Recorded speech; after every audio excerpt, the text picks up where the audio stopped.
Dalawang bagitong pulis na nagpamalas ng kabutihan sa kapwa sa Davao at nagpakita ng katatagan sa pakikipaglaban sa mga NPA sa South Cotabato ang kinilala ng Philippine National Police. Balitaan mo kami, Alvin Baltazar.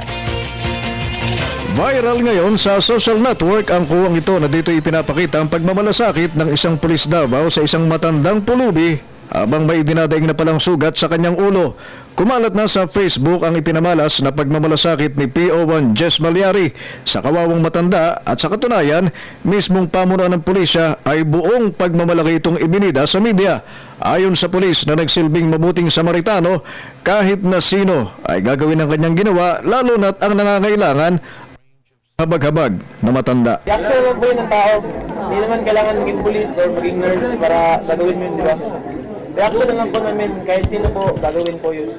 His gesture was made waves in the social media, proving that our bosses, the Filipino people, appreciate every good deed, no matter how simple they may be.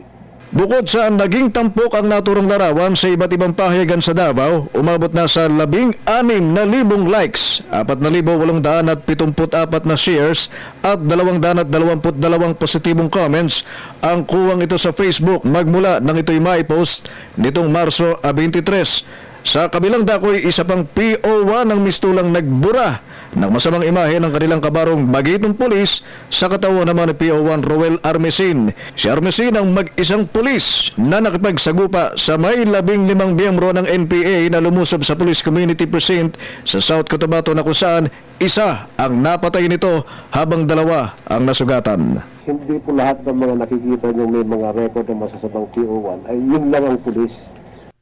I would like to tell you also na mas makakakarami yung mga pulis na mabubuti.